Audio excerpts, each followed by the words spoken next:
बूढ़ी औरत की सहायता। एक शख्स पैदल किसी रास्ते से जा रहा था। उसने देखा कि सामने एक बिजली के खंभे में पेपर चिपका पड़ा है और उसमें कुछ लिखा हुआ है। उसमें लिखा था कि कल इस रास्ते से गुजरते वक्त मेरे 50 रुपए कहीं गिर गए। मुझे ठीक से दिखाई नहीं देता है।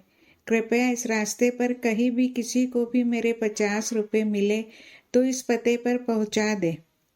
नीचे लिखे पते को पढ़कर उस शख्स का मन वहां जाने का करने लगा। उस शख्स ने पते को याद किया और उसकी तरफ बढ़ने लगा।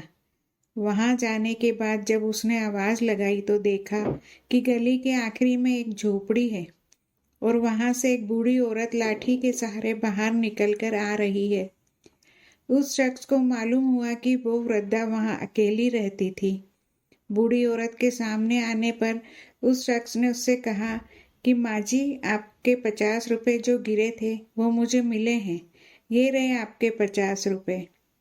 उस शख्स की बात सुनकर बूढ़ी औरत रोने लगी और कहा, बेटा, कल से अब तक करीब 20-25 लोग मुझे 50 रुपए देकर जा चुके हैं। बेटा, मुझे ठीक से दिखाई नहीं देता। मुझे पढ़ना लिखना भी नहीं आता है। न जाने किसने मेरी हालत देखकर मेरी मदद के लिए ऐसा किया है। उस शख्स के बहुत कहने पर उस बूढ़ी औरत ने उसके 50 रुपए तो ले लिए, लेकिन उस शख्स से विनती करते हुए कहा कि बेटा, जाते वक्त वो संदेश जरूर फाड़ कर फेंक देना। न जाने किसने मुझ पर तरस खाकर ऐसा किया है। उस शख्स ने सिर हिलाते हुए बूढ़ी औरत की बात पर हामी भर ली। थोड़ी दूर जाने के बाद वो शख्स सोचने लगा कि आखिर मुझसे पहले आए उन 20-25 लोगों को भी तो उस बूढ़ी औरत ने वो संदेश फाड़ने को कहा होगा, लेकिन किसी ने उसे अब तक फाड़ा नहीं है, और फिर मैं कैसे उसे फाड़ दूं? उस शख्स के मन में उस व्यक्ति के लिए बहुत ही आदर का भाव आ रहा था जिसने बूढ़ी औरत की सेवा के लिए इस तरीके को ढूंढा। उस शख्स का मन उस व्यक्ति के लिए कृतज्ञता से भर चुका था।